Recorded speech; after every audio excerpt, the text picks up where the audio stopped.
back. We're back with a vengeance. We're back with fury. I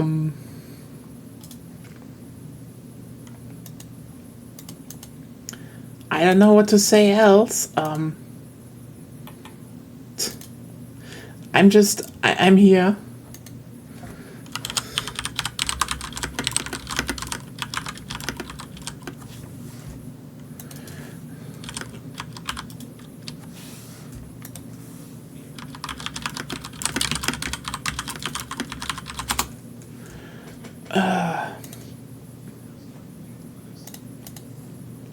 And hi bot and bye bot.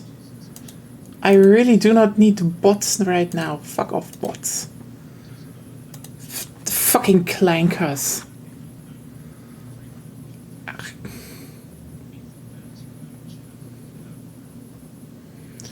Da da da da da da da. Da da da da da da da da da da da da da da da. But yeah, generally, like, I'm pretty happy I'm making such, like, good progress. Like, the next times, like, I think over the next month, the schedule is gonna be a bit more full. And to a degree, I still want to do Neo 2, which I can probably shove in, like, during December, maybe early January, depending. But until then, I do want to use my time to have at least, like, one or two just evenings where I sit down and be like, okay, this is just how it works out right now. I'm gonna make some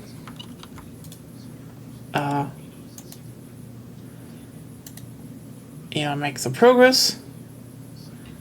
I make some coding. I just try to get shit done. And yeah. I mean, not much else, I would say. I'm just happy I am making progress. Like, I know I'm, like, really the big struggler. Like, hey, yesterday, by the way, if you like boomer shooters, Beyond Sunset left early access just yesterday. It's like €7.31 for €7.31 if you live here. On Steam, it's also on GOG, so it's a really good one. I really like playing through it. This is why I'm so sleep deprived right now. It's a great game, and I see that, and I know if I ever do something bigger, I mean, hell, even right now, I am not making progress without help,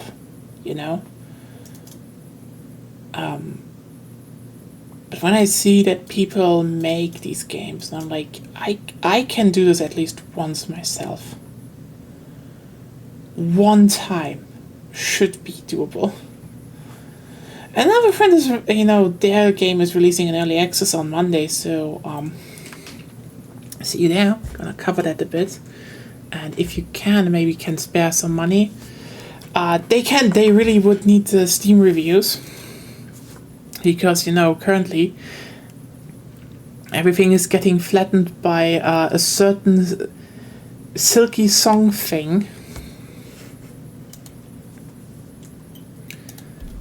That proves to be more divisive the longer the discourse is going on. What's going on with Silk Song? Basically, there are parts where I'm like, people complain about friction, even though it's part of the. For example, sitting on a bench now costs you money. So you have a resource drain. It's a resource drain, but also it's in line with the thematics of game. Apparently, that there is like a whole extortion of capitalism going on. So like, yeah. But then also a lot of other people just say it's just. Basically, they tuned up the difficulty so much. Mm-hmm. Basically, like, normal enemies feel like small bosses in terms of health pools that they have. And, that's the thing, resource drains and friction and stuff. Yeah, that's deliberate. I see that, I am a big, proponent of friction. Like, hey, we're playing through Outward right now. I fucking love Outward. Outward is a big game of friction, okay? And yes, to a degree, you can say enemies with a lot of health is also a form of friction. Can be. The thing is just, and this is again where you need to be really careful in terms of design, and also where I would say, by the way, that Silksong probably fell into the trap of it took too long, didn't have a lot of QA testers, and was just worked away for a long time. By the way, this is like, you could be like, oh, but you're just working on programming now. Yeah, but like, again, in terms of design, over 20 years of experience in TTRPGs. The thing is just, you need to know how to layer your friction. Like, for example, paying for benches, fine, that is not really a big deal.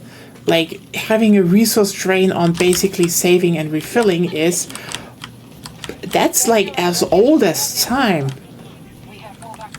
I mean, this is literally how old Resident Evil worked. And you saw me play through Resident Evil 1 Remake without a problem. It's just like one of those, if you're, when people complain about that, I'm just like, no. You can, this is one of the reasons why I will say people need to be, like, we need to have a discussion, like a serious discussion about what gets labeled as accessibility. Because there are a lot of people who do not want to have a challenge in their games. And, which is fine. It's fine on its own, but they they frame it under an accessibility issue, which it isn't. Like, again, there's accessibility stuff I think that is absolutely non-negotiable. Like, for example, that you have less, that you can tune down epilepsy problems, for example. I think a good example of this is actually here in Battlefield 2042. I can show you that right now, which I think is a genius thing, and I hope it's in 6, actually. Because, for example, you can have stuff like menu narration, play incoming text chat as speech. You can have that, if you want a robotic voice to hurl slurs at you, or convert incoming voice to text chat. That's actually a pretty neat thing to have. Legitimately, that is a pretty neat thing to have. Generally, that you can, customize color blindness. That is really good.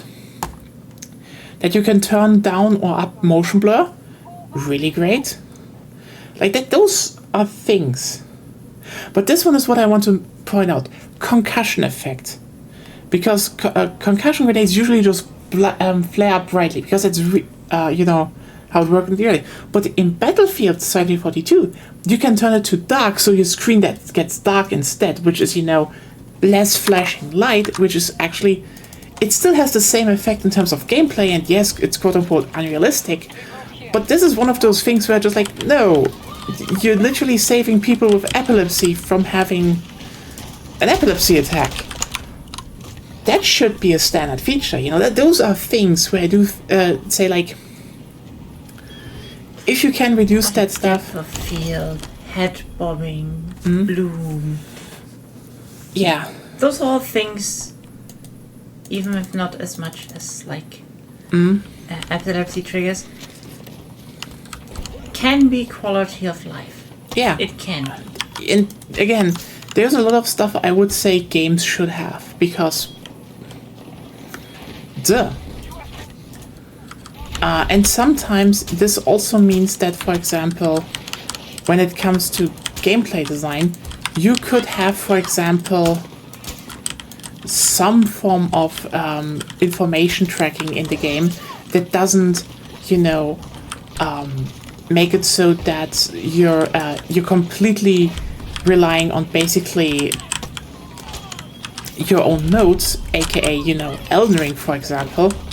Like, Elden Ring is a perfect example of, they literally just didn't give a fuck, and went, if you want to keep any track of anything you had, have a notebook.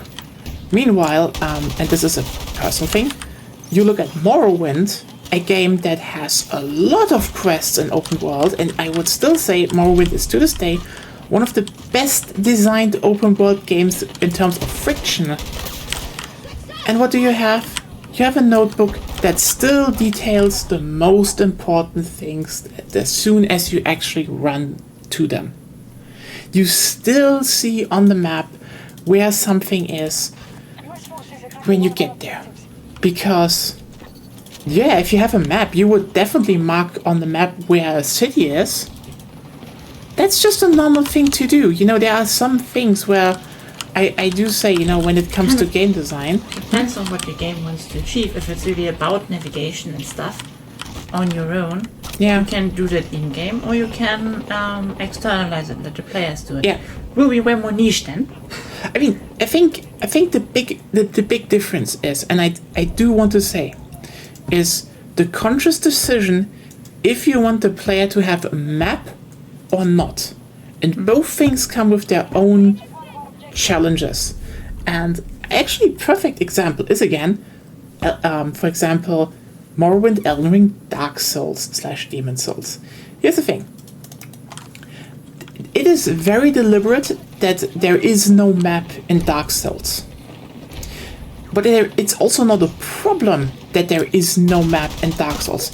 Like, as cool as it is, you know, actually seeing everything as a 3D rendered model side by side, and you actually see that they line up so well because it actually is just a really interconnected 3D hive of things. It's amazing. That's great. You know, you love that. But the thing is, you never have this full map in your head, but you know the connections. And that is the crucial thing. Dark Souls is designed in a way that you can, you know, by where you are, landmarks, etc., you can actually deduct where you are in the world and where you can go. You have a sense of space and height. Not having a map on top of that is a deliberate decision to, you know, enhance that feeling of, you know, you learn your environment by personal cues. Meanwhile, Elden Ring is empty. Elden Ring is so big and empty, actually. And I mean not empty and, you know, there's nothing to do. Don't get me wrong. I mean empty. There's a lot of flat terrain and things are off in the distance. You cannot really orientate yourself as well on certain things. So, Elden Ring has a map. And Elden Ring also marks certain things on the map. And the thing is, and this is one part I would say that, and yes, I know that I critique the guy most times enough. I do think this is one of the most important things that, especially in games by, well, Shigeru Miyamoto or Sakurai, you know, a lot of Nintendo games, like a lot of games from the old guard is happening, is that a map is not an abstracted thing. Yes, you know, you press M to open your map. But if you look into, you know, if you look at a lot of old video games, if you look at, if you look at old, you know, IMSIMs, if you look at old Nintendo games and such, maps were deemed objects inside of the game world itself. They are usually things you even get as rewards. You know, there are a lot of times games where you don't have a map until someone hands you a map. And I know, you know, in modern times, this has just been reduced and abstracted because people are like, well, it's just the map. But there's a distinction, I would say, of thinking of a map as just a menu you open that just, you know, dispenses information that the player doesn't know, and it's an abstraction of an object that the in-game character has. And the distinction between those two things is massive. Because this is also kind of a thing, in TTRPG design. See, having a map for you, the dungeon master, that's important. You need to have like a full overview where things are. Even I, with my experience, I can't fucking track everything. This is why I have maps. Period. I reference my maps a lot of times. They're like so crucial. Now you have to ask your question though, and I know, people are like, oh, but you have all those virtual tabletops, you have, you have the virtual tabletops, you have everything and all that. Do these things actually add? Because the thing is, virtual tabletops are cool. And don't get me wrong, I also indulged myself into, hey, let's make some good combat, some nice maps that the players can explore, and they have an overview, etc. And sometimes I do hand them maps, but I would say, if a player group explores a dungeon, or goes in, you need to think, what kind of maps could they have as a can they actually have as objects inside of the world as their characters? What kind of maps are completely fine, even if they are just metadata? And what maps do they not have? And that is very, very, very crucial. And by the way, this is why I keep saying, this is why you can see how playing TTRPGs, or especially jamming TTRPGs, is fucking game design. Because a lot of people just make their big tabletops and dungeons, and they buy models, etc. And that's cool.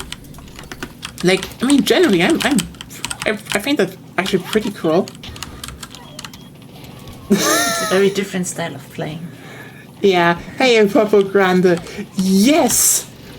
You know what? I would have. I was about to get to Gothic 1, because that is a game I still want to stream on this channel. I just need to get some mods and stuff right, that it works out really well. Yeah, right. You wanted to have the voices and everything in the original German. Yeah, but also get all the updates on some loaders that there's just a bit better, how's it called, performance, etc.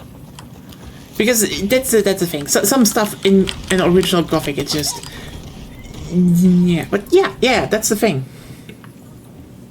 This is what I want to point out. If you you can say, hey, your characters probably have a map of the region. That is a logical thing to have. So that's an object in the world. And so if you play on a virtual tabletop, for example, hand players a map of the region. They can scribble on that because it's their map. Period. You can definitely hand them out a map of the city, of a city where they're in, or a town, because usually they are small enough that they can just. It would just be so much of a hassle to just do it anywhere else, and it's like usually not really relevant. And you can just and they can just be like, well, I'm here now, I will go there, or I will go there, etc. That is again more often they get meta data, but in this case, the handling of metadata is not really that relevant, and also just has more upsides. But when they go into the dungeon, let them draw their own map. Period. The thing is, all of this is gameplay. Because, first of all, if you go into a dungeon and you need to draw your own map, you will have at least one person that does it. That's interesting. Then you have, then you generally have the fact that they cannot know what is ahead of them. Second of all, they have to guess from your descriptions, and yeah, and that is like, you need to be good at it. But from your expression, they have to deduct stuff and write information on it on their own. AKA, they can be wrong, and that's good. Yeah. I mean, it's so fucking funny because, like, yeah, wrong maps on purpose is. It's one of the most classic things because, yeah, if you know there's a dungeon, you know, in TTRPGs, one of the most classic things the GMs did was just, hey, you can buy maps. And there was never a guarantee if that map is actually accurate. And that's fantastic. And yeah,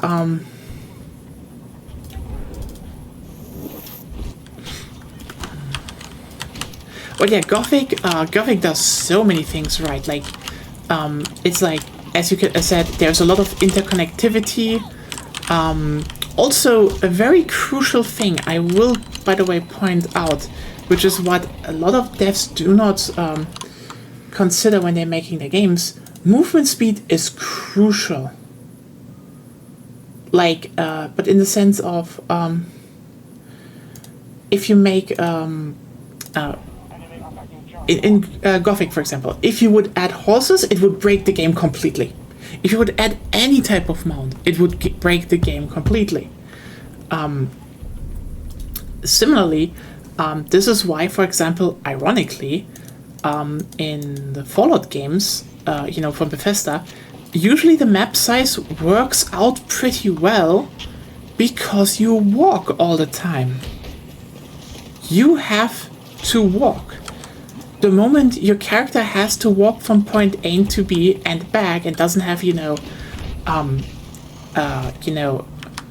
quick travel option, which, by the way, is a thing I will say, no, quick travel isn't quality of life. It's one of those things, again.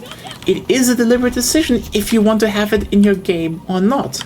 Because the moment you don't have it, the quest of how do you get from one place to another, plus what does that entail, becomes a whole part of the gameplay experience.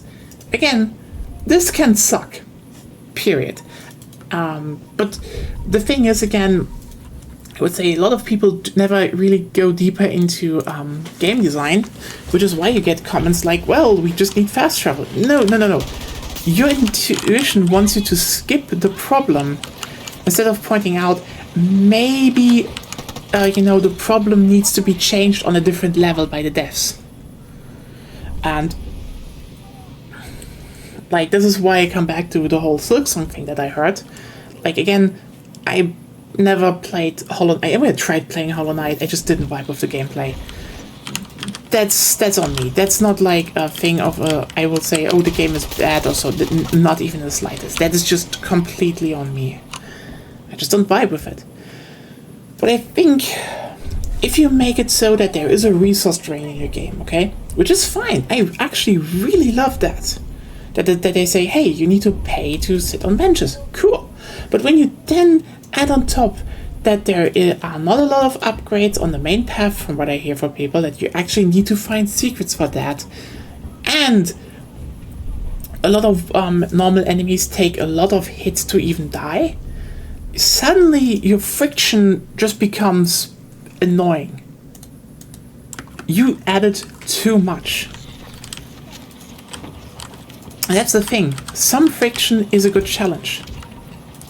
Too much friction is a slog. And there's a very fine line. And also, crucially, you need to keep in mind, very crucially, this line is individual. You can have some approximations, but you will always have people that will just be like, I don't want this. But that's that, you have to live with that. You cannot please everyone, because actually, in the words of the Helldivers 2 devs, if you make a game for everyone, you make a game for no one. And that's pretty true. When I run a TTRPG, I sometimes give my players the options to buy/acquire maps for certain dungeons or missing locations, and the maps that I give the players on those locations are mostly wrong, incomplete, vague on purpose. Yeah.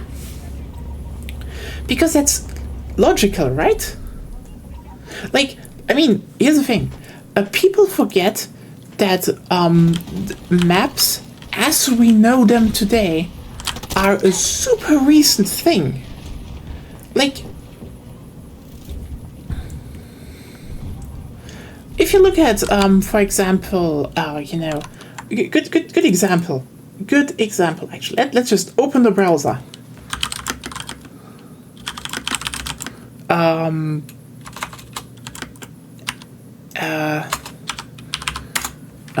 Whoop. 1700 something. Heinrich Scherer world map. Sure.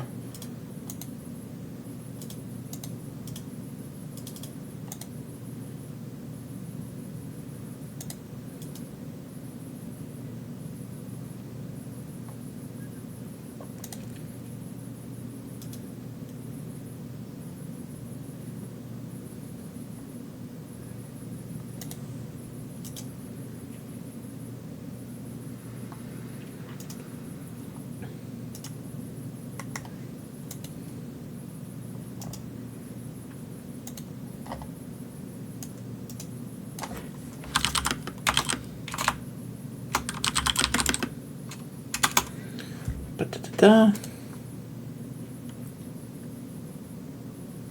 know what? Interestingly, opening that, but big world maps. Actually, not very finding one, but like a lot of local maps. I usually, especially when you're low tech, they're incomplete because like the cartography is something that only really developed later. It needed experts. There weren't a lot of copies, and so a lot of people just drew approximations. Most crucially, a lot of times people didn't need maps. Hell, a lot of local. This is also a big thing. A lot of local people name things differently than bigger ones. I think a good example I always like to give recently is that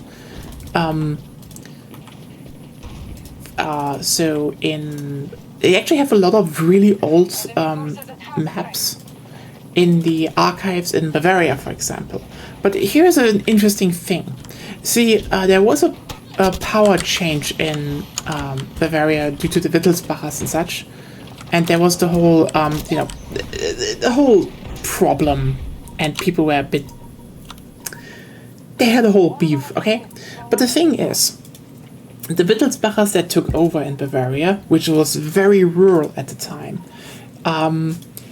they came from regions like Mannheim. So those were like the high society regions of Germany. So they basically were like, hey, we're gonna make updated maps. And we cartograph the whole region. And again, a lot of those maps do pretty good stuff on that. We still find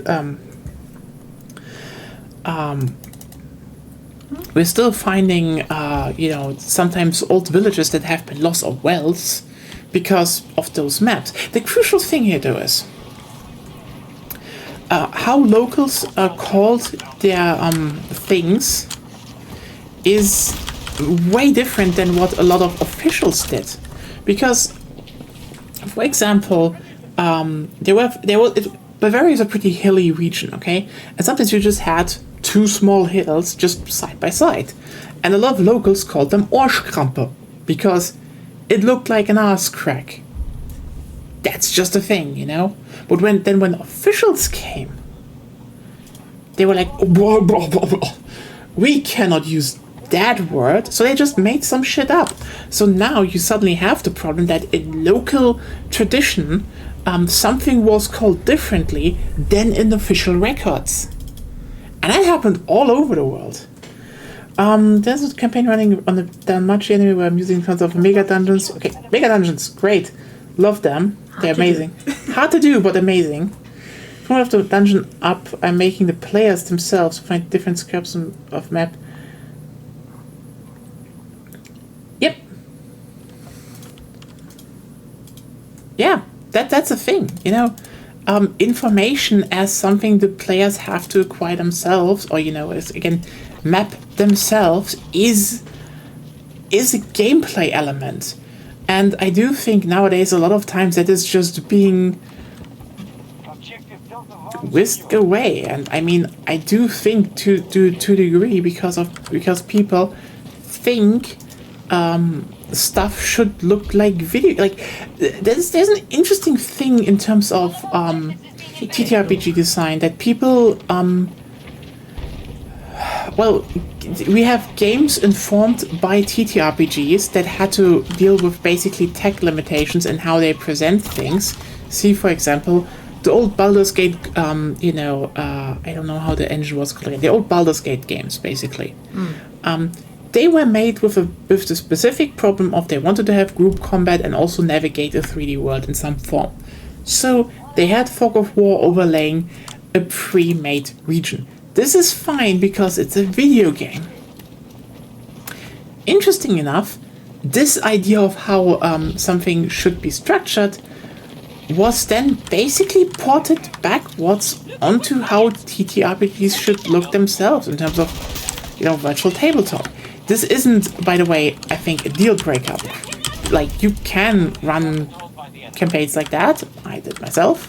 They can be fun. There's just a thing. But crucially, as you said, making the map making process and also the information dealing a part of the gameplay experience and part of the progress, because you can do that. You just need to actually hand it to your players and say, do it, is an experience in of itself.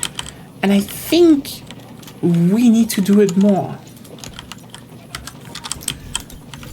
Because it just adds to the game. Like, you do not learn a world if there is no friction.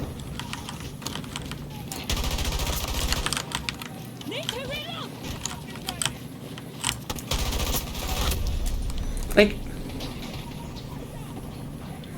there's also this certain irony of, for example, looking at, Final Fantasy VII Rebirth, a game we're playing right now. It's a pretty solid world they have there, and there is an irony in the fact that they technically have friction in that. Not too dissimilar from Silksong, actually. The game just doesn't use it, or legitimately undermines its own systems. Like, for example, I do love the idea that you actually have to unlock chocobos first.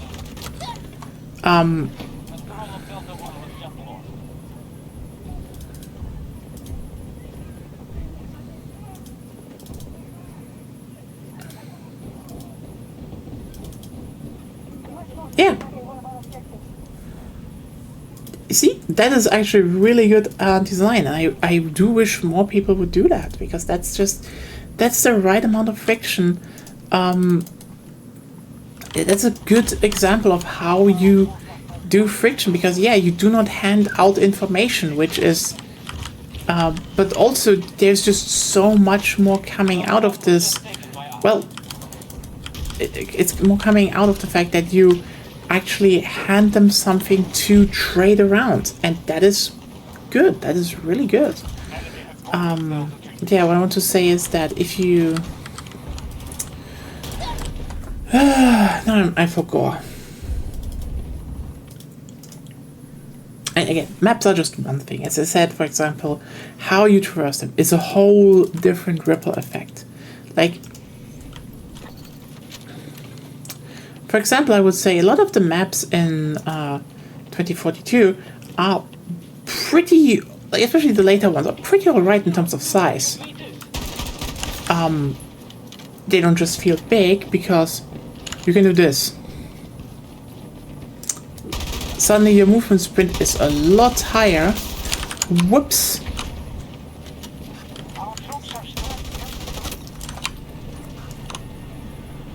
A lot higher movement speed. The maps feel smaller. Meanwhile, 6 has a lot slower movement speed, and even their smaller maps just That's the irony. The maps are relatively small. People are like, the game is so fast. It's actually slower.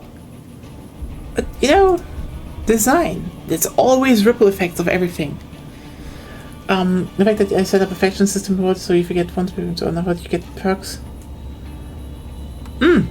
That's also a thing, actually having mattering factions is such a huge thing, I would say. Like, I'm kind of amazed that a lot of games just take that out, and then people are like, I can't do everything in one playthrough. Why? Why is that a bad thing? Like, on some level, I do think there is a certain type of just complete disintegration of thinking, because either you want to have a game where you can do everything in one go, or you want replay value. You cannot have both. Technically, you could. You could, but like it is diminished. It would be hard to implement, because basically, if you want to join every single faction, even ones that oppose each other, you would need for the player to have the ability to create fake identities to infiltrate different factions under different names. Actually, that would be one hell of a rad game, but horrible to design. Yes. But it would be fucking hilarious as like an open world ImSim game where you just bullshit your way through the world. And but it would be hard to do. You would have certain requirements to do that, etc., etc. You couldn't let people from those factions get too close to you. You couldn't be seen in doing certain missions for them, or have ways to disguise yourself. So you mean the stuff Gothic 2 did? Okay, not fully, but holy shit, hey, German RPG design at its finest again. Because, for example, in Gothic 2, if you wear certain outfits from certain factions, like, for example, if you run around in basically a cop outfit in the at the harbor, well, all the people in the harbor are basically saying, go the fuck away. It's simple because, you change your you change everything and they're like, well, it's fine again. But still, there's also permanent reputation tarnishing, and also another thing I absolutely adore about Gothic is social standing matters. Like, the thing is that and one of the key things, Gothic 1, 2, and 3. Also, this is why Gothic 4, and I know people are like, wait, there was a Gothic 4, it was horrible and not by the original devs, and you know what I mean with that. And basically every other Piranha Bytes game is like that, and that a lot of games are missing is so many games, basically treat you as the chosen one, but crucially, not only in writing, that's just the most obvious thing, that's, Skyrim. They also treat you like that in systems. Because, hell, you're playing a person that just gets stronger. No matter what you do, you get stronger. You can just outscale everyone. Gothic gives you the middle finger. Gothic says either you have equipment somehow that is better, and that's either very rare finds in the wild, or you get actually better equipment from a faction you join. And you only get that one type of faction basically.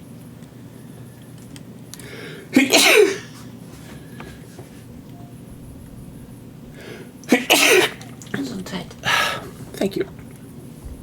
Also, crucially, you do not get stronger without learning from other people. That is so crucial, because the fact that you have trainers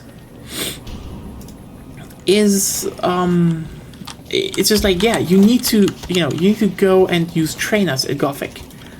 And some of them only will train you when you're part of their faction. If your social standing increased. Not only that, It's like your main quest is literally, hey, it's literally you go to the town and tell them there are dragons. Every single other RPG, this would be done in minutes. Gothic 2? You go to the fucking town gate, and what happens? Halt! And they're like, you can't get in here. Like, why? They're like, I have an important message. I don't care. You either come in because you have a pass, or, you know, they look the other way.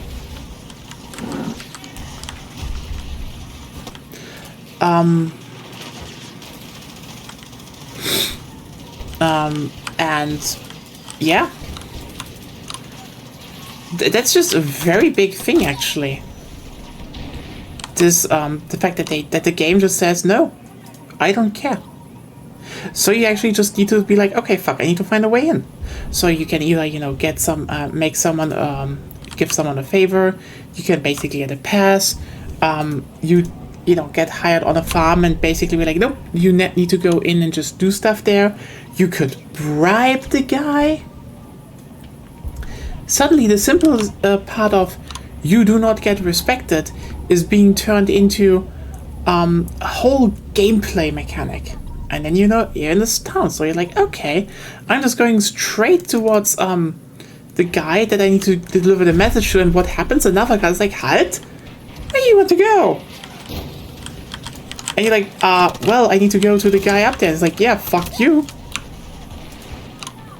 That's the upper town.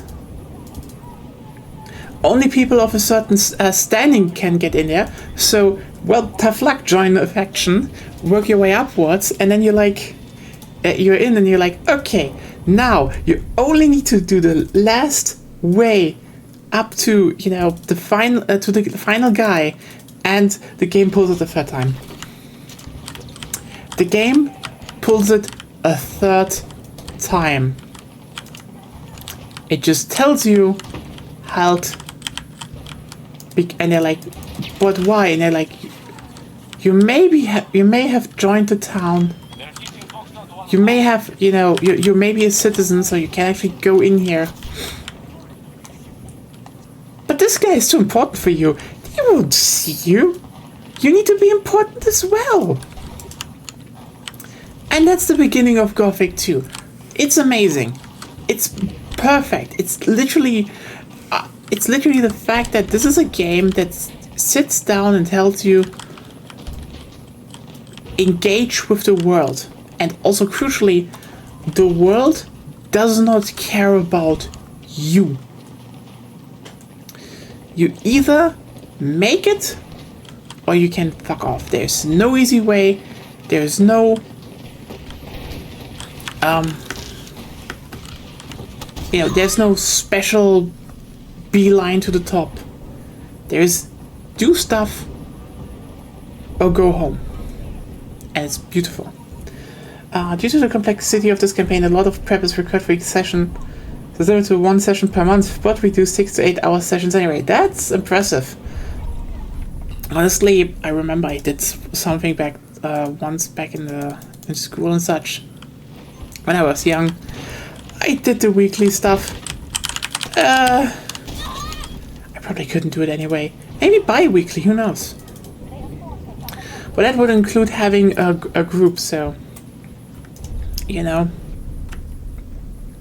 I mean, hey, if you have a mega dungeon campaign anyway, if you also would add like an overworld hex crawl and stuff, you could do the double whammy of having multiple player groups in the same world.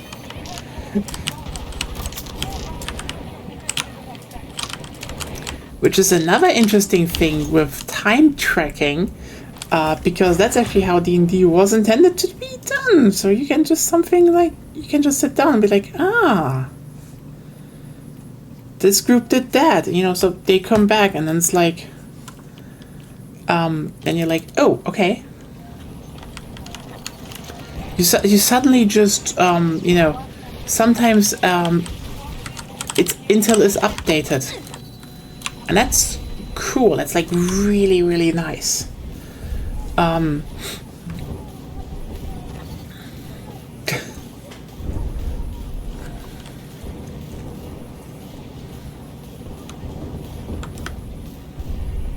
damn, we're already talking a lot about design right now.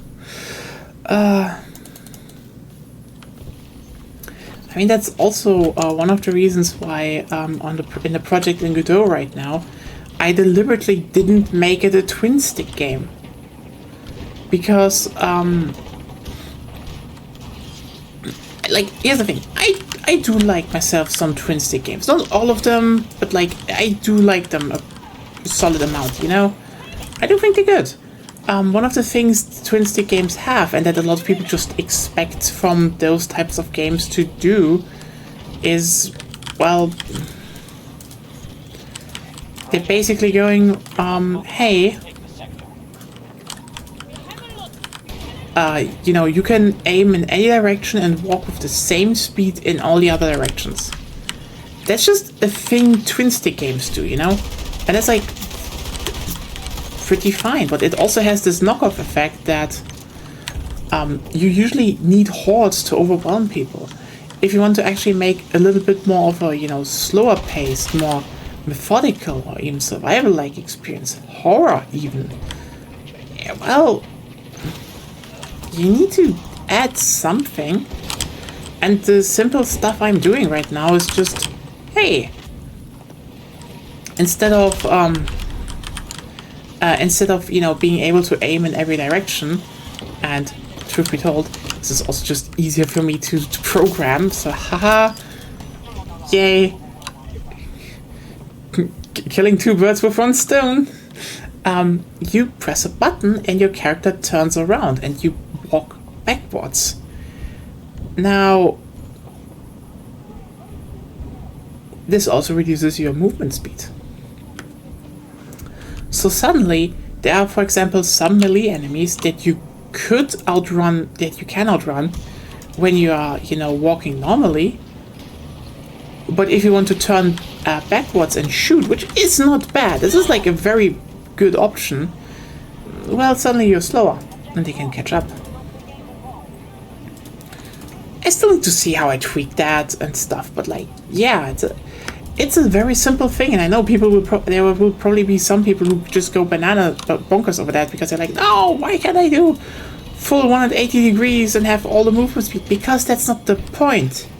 The point is that you need to make a decision. Do I want to walk backwards and shoot, or do I want to move forward and escape?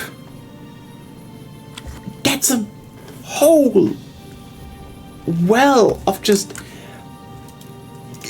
Again, it is one button press, but it adds so much depth to decision making, because that's the thing. Ultimately, and I know this isn't perfect, but as a rule of thumb, I would say, if some people say, "Oh, a game needs needs more quality of life," but the quality of life in the end is just removing decision making, then it's not quality of life. Then they just use the words quality of life and accessibility to advertise for their own laziness. And that is something I think is, you know, they're harsh words, because I do think a lot of people are like, oh, you shouldn't judge people or so, but like, here's the thing. Players are assholes. As in, like, they're egocentrical assholes. Okay? If you go and look at people playing games, from board games to TTRPGs to video games, if there's one through line, then that there are always some lazy people who do not want to put in the work and rather try to bully to death the game master or all the other players on the table to just overlook the rules, because it would give them an advantage. Always. Because you have those people, they're like, oh no, this was the rules, and then they will be so angry if you actually take out the rules and read the passage of, nope, this is not how the game is being played. And then you have other stuff, like, for example, good. One of the best examples is Monopoly. People are like, well, look, you put money in the center, and then people who go into free parking. That's not a rule. Fuck you. That's not a thing. But no, Monopoly is actually really cutthroat, and the only reason these kinds of mechanics are in there is because, well, Monopoly is called Monopoly for a reason. You're supposed to be greedy capitalists, and only one person wins. And not everyone likes that, so they keep making additions to the rules that be like, no, just to soften the blow on themselves. It will drag out the game, it will make it just annoying to play, it's just bad design because it's not design, it is folding to pettiness.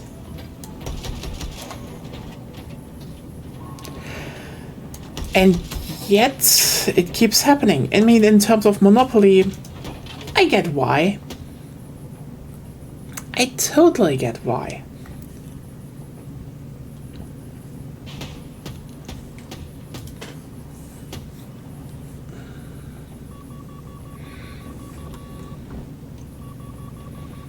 But also, it still ruins the game. In TTRPGs, oh my god, we have a whole name for them, the rules lawyer. Always people who always want to, call on the rules and be like, can't you interpret it like that or that? Because in that moment, it would give them an advantage. All the time. You will always have these people, because some people will be like, should I just take the L and simply live with it? Or can I just try to change it somehow? And similarly, you have the people that go and, play video games and are angry that they would need to do some form of work to enjoy certain aspects of a game.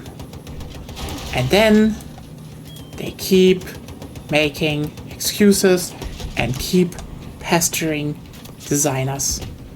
Because in the end, these people do not want to have a good game. These people just want to be comforted. They don't care. Period. And going through that jungle of misinformation is probably the hardest part. Because these people will say it nicely, they will use the right words, they will try to appear reasonable. And a lot of times it just isn't. The fallacies are very strong with them, by the way. And that's just the thing. Yeah, there are gonna be some games where you can definitely say they could have done better.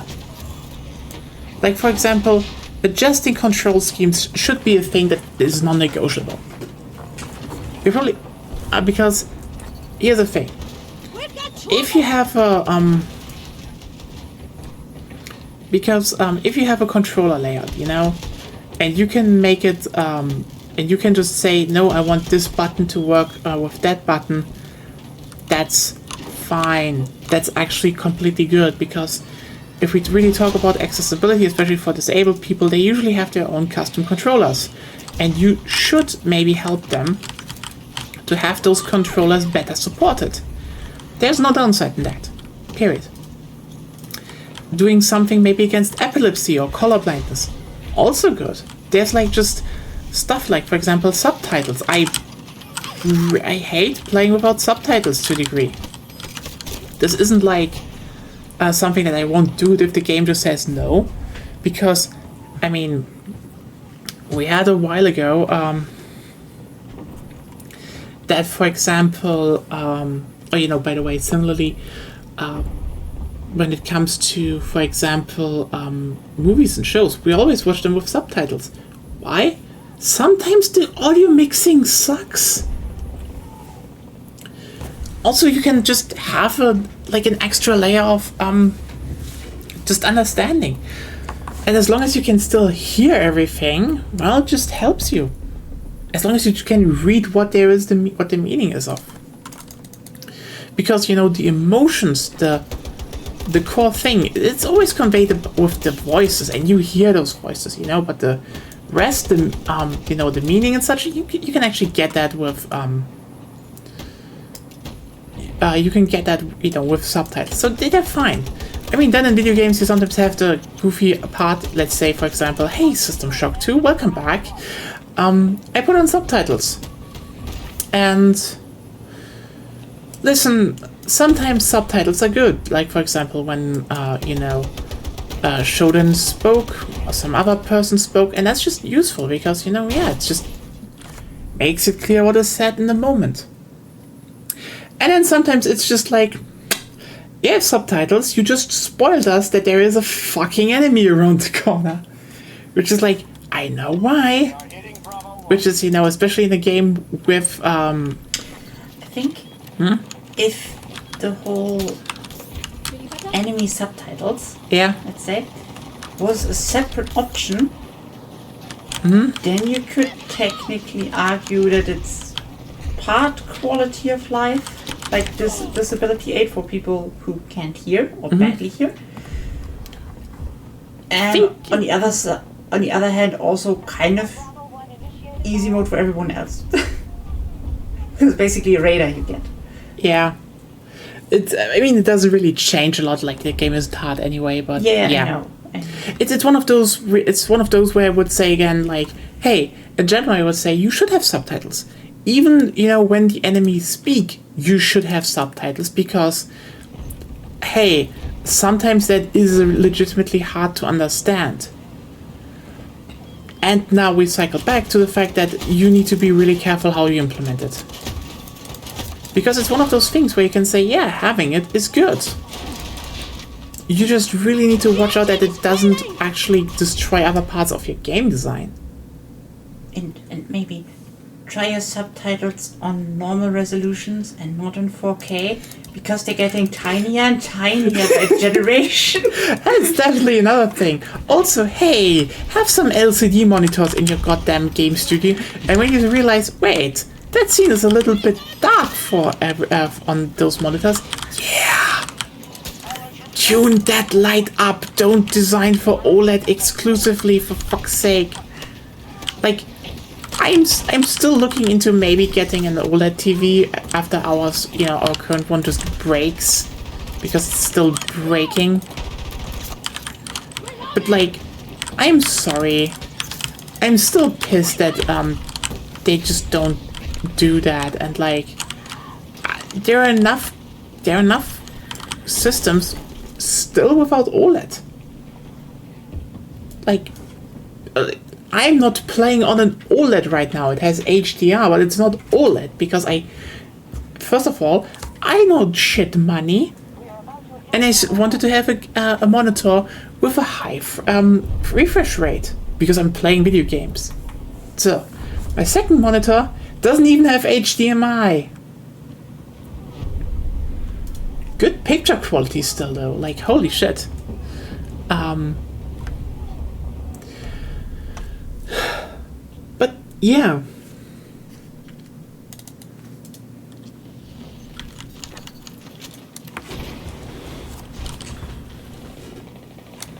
God, we're talking a lot of times.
Oh!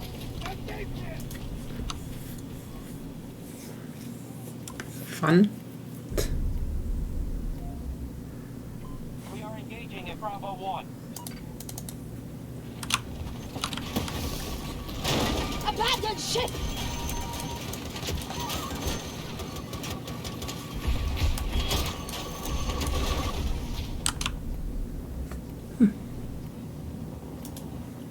Looking dicey. We're at half strength. Look forward!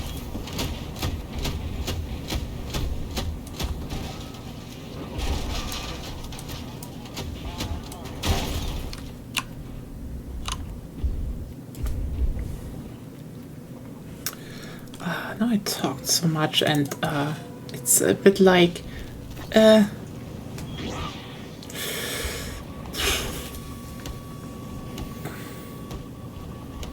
definitely feel exhaustion from the day. Why the last day? I mean, you say last day, but we were definitely awake until this day. A long while later. Yeah, it's like 9 hours into the current day.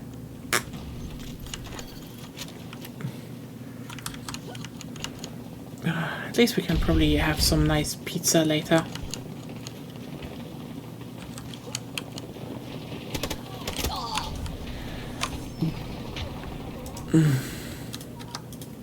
Bravo 1 attack begun by our forces.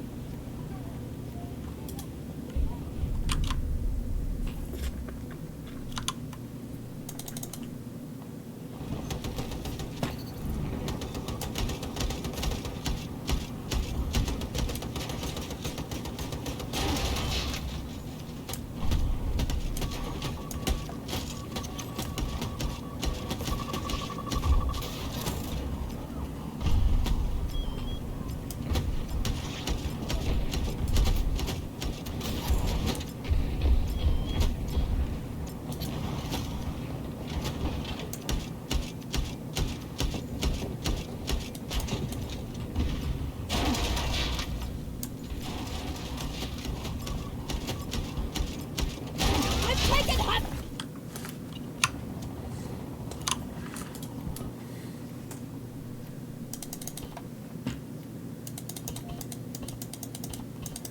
All objectives are under our control. The sector is ours.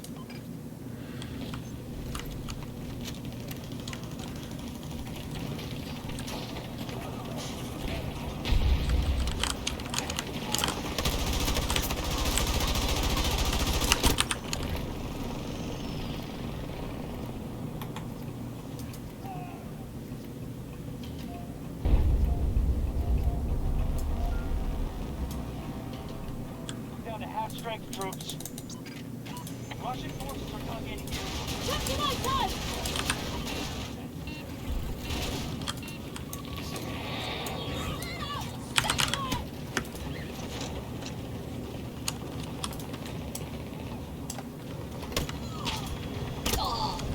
Got a wounded soldier!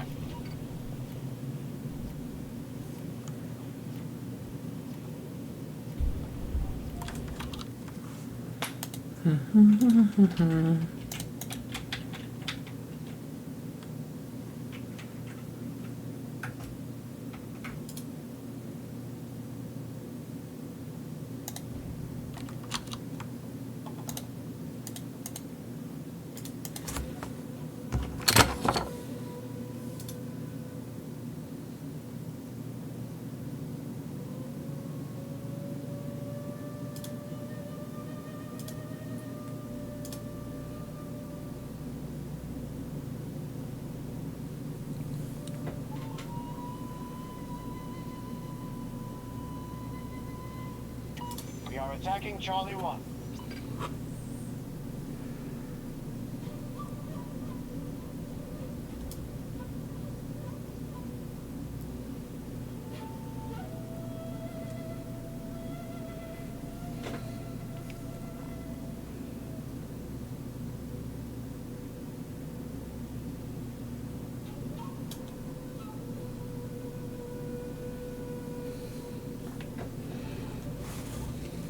Charlie 1 assault initiated by our troops. It's just as you was blue, so oh, sorry.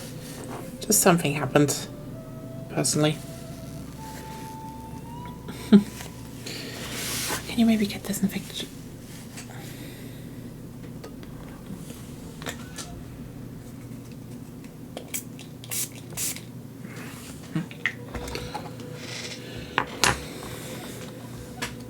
Okay.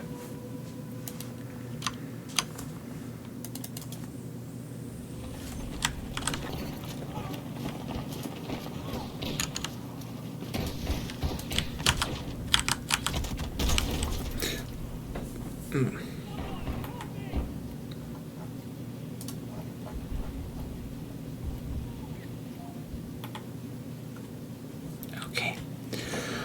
Sorry, I'm just starting to have a little bit of again, I feel a day yesterday, and I'm just still glad I made so much progress overall. Yeah.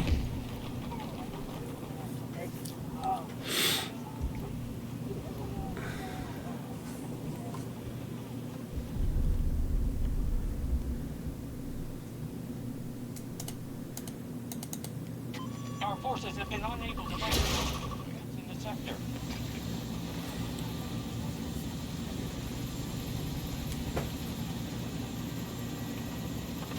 Help!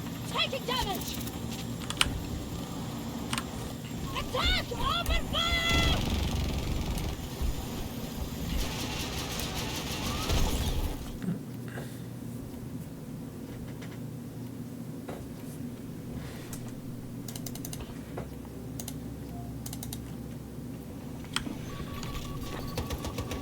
Let's take from the front!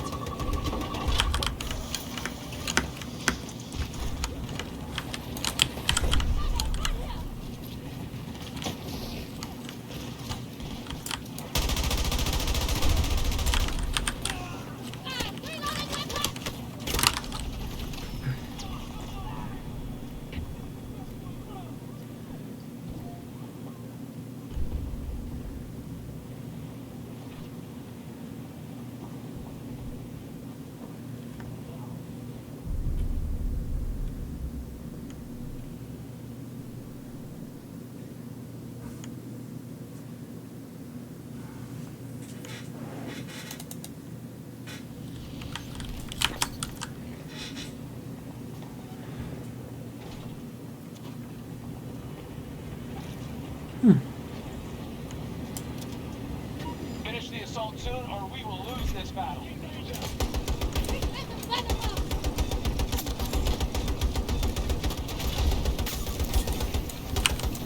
Marking hostile tank!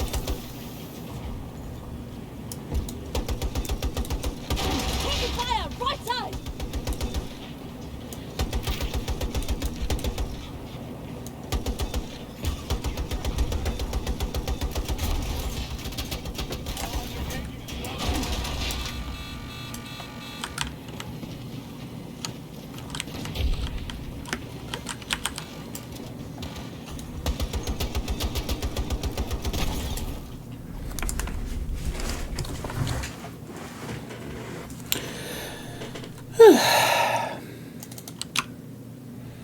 Yeah, I'm not doing well right now. Like, no, come on, I shot that one.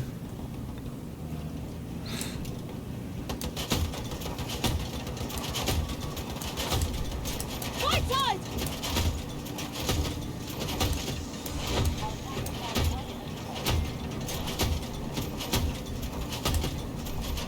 This is another thing, you know?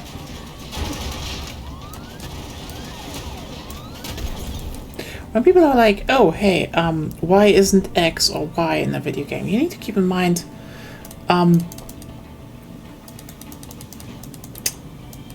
what kind of ripple effect it has, because like a lot of modern settings, for example, for shooters are like, oh yeah, we have like lock-ons, we have stingers and stuff. Okay, Too strong. All troops what does this mean for your armor gameplay?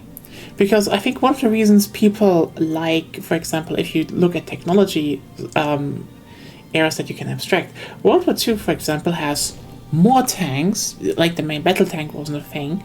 They're slower and don't have a lot of stuff other than, maybe extra armor was added to the outside.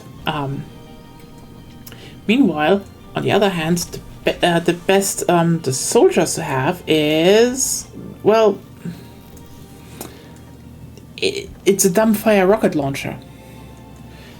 So now you're looking at basically this, okay, everything is manually. Everything is, has to be aimed and fired. There's no lock-on. And so that you don't have this escalating war of, that one thing needs to counter the other. And Let's get started. where you can fall into a whole different set of problems. Anyway, this was it. I hope you all had fun. Sorry I just kind of drifted off at the end.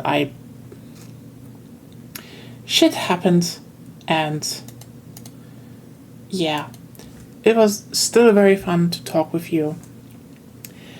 Thanks for being here when I made Progress in Godot. Thanks for talking about game design. I'm still amazed I was able to just go off about it again. But yeah, see you all tomorrow, where we're playing more Bioshock, maybe even finishing the game. Probably finishing the game. We'll see. Have a good night. Bye.